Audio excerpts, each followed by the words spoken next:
जय हिंद दोस्तों, स्वागत है आपका आपके अपने यूट्यूब चैनल चुनू जी के सेंटर पर।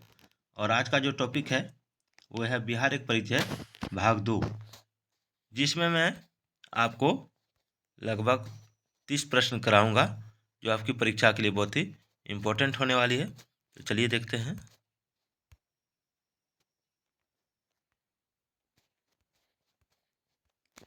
टॉपिक है पूर्व ऐतिहासिक, पौराणिक एवं वेदकालीन बिहार। परीक्षा में पूछे गए प्रश्नों का संग्रह है ये बुक, और बहुत ही अच्छी किताब है। इस बुक में आपका बीपीएससी, बीएसएससी और दारोगा, पुलिस, जितने भी तरह की परीक्षा हुआ है सब में पूछे गए प्रश्न का संग्रह है, और एक्स्ट्रा प्रश्न भी दिया इसमें। तो चलिए इसको देखते हैं। बिहार के चिराद नामक पुरास्थल की प्राचीनतम संस्कृति है, कौन सी है? तो देखिए बीपीएससी में पूछा गया सवाल है। तो इसका राइट आंसर हो जाएगा आपका ऑप्शन सी, नवपाषाणिक संस्कृति। यानी चिराद का उत्खनन 1962 में हुआ, और यहाँ हुए खुदाई से ज्ञात हुआ कि यह नवपाषाण काल तथा ताम्र युग में आबाद था। और खुदाई में यहाँ से हड्डियाँ, गेहूं की बालियाँ तथा पत्थर के औजार मिले हैं, जिससे यह जानकारी मिलती है कि यहाँ बसे लोग कृषि, पशुपालन एवं आखेट में संलग्न थे। चलिए आगे बढ़ते हैं।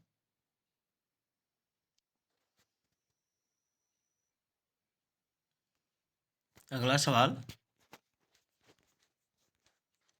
बिहार के किस स्थल से पुरापाषाण कालीन उपकरण प्राप्त हुए हैं? तो इसमें राइट आंसर हो जाएगा आपका जेठियन घाटी, राजपोखर, वाल्मीकि नगर, यानी उपयुक्त सभी। चलिए, बिहार में ताम्रपाषाण कालीन संस्कृति के प्रमाण प्राप्त हुए हैं, कहाँ से प्राप्त हुए हैं? तो ऑप्शन डी, मनेर से, सिनुवार से, ताराडी से। बिहार में प्रागैतिहासिक काल से संबंधित कौन सा कथन सही है? तो देखिए इसमें सारे कथन सही हैं। यानी चिरांद गंगा नदी के तट पर स्थित है। बिहार के कुतुबपुर एवं चचर, मनेर, सोनेवार से नवपाषाण युगीन स्थल प्राप्त हुए हैं। बिहार के शेरघाटी से यानी गया से प्रागैतिहासिक मानव के 2 चट्टानी आवास मिले हैं, यानी ऑप्शन डी इसका राइट आंसर होगा। चलिए, बिहार में पूर्व ऐतिहासिक काल का आरंभ होता है तो कहाँ से होता है? तो ऑप्शन सी,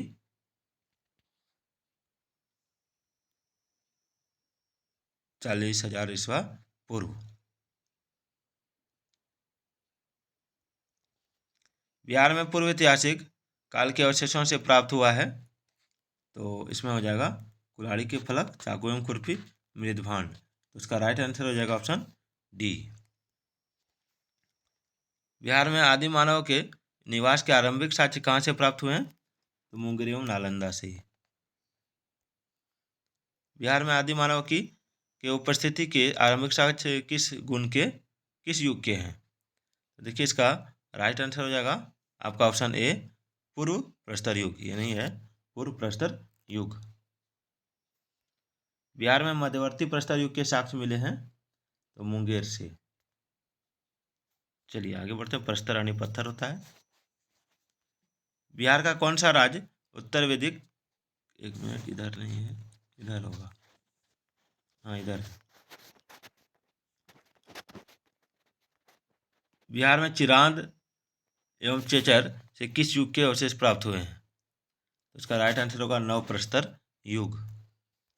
बिहार में ताम्र प्रस्तर युग के परवर्ती चरण के अवशेष कहाँ से प्राप्त हुए हैं? तो इसका राइट आंसर हो जाएगा आपका ऑप्शन डी, उपयुक्त सभी। बिहार सहित पूर्वी भारत में आर्यों का आगमन हुआ था अनुमानतः उत्तर वैदिक काल में। चलिए, बहुत इंपॉर्टेंट सवाल है।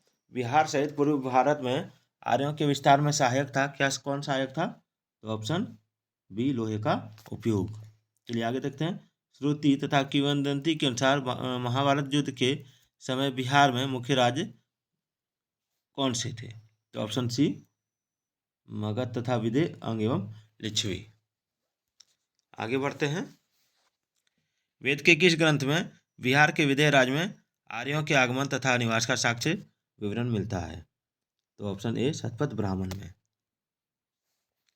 बिहार का कौन सा प्राचीन राज्य आरंभ में बहुत दिनों तक आर्यावर्त के बाहर था तथा अनार्य जाति के लोगों का आवास स्थल रहा था।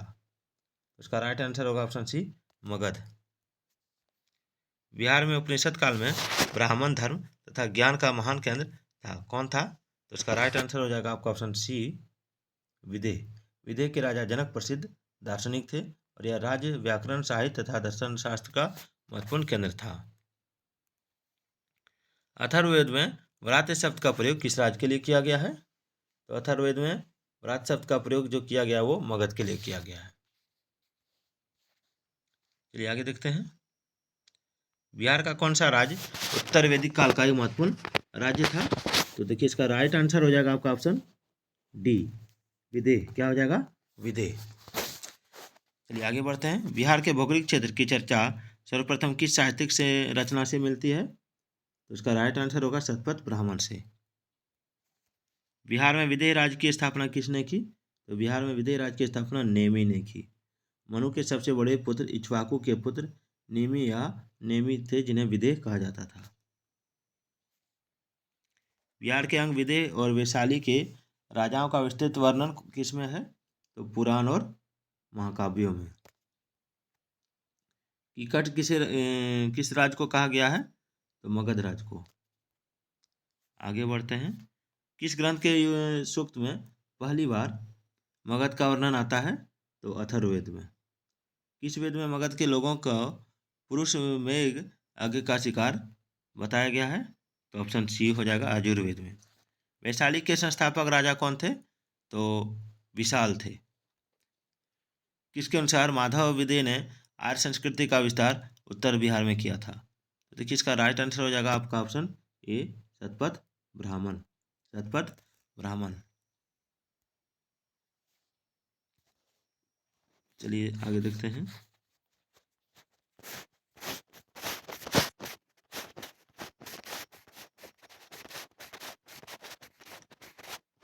बिहार नहीं, एक मिनट, शायद इसका चैप्टर कंप्लीट हो गया। इसका चैप्टर यहाँ आएगा। हाँ, इसका चैप्टर कंप्लीट हो गया। तो दोस्तों कल का जो टॉपिक रहेगा इसमें कुल प्रश्न थे आपके 22, 23, 24, 25, 26, लगभग 27 प्रश्न मैंने आपको बताया। और कल का टॉपिक रहेगा बिहार के महाजनपद। तो चलिए फिर मिलते हैं एक नए वीडियो के साथ। तब तक के लिए जय हिंद, जय भारत।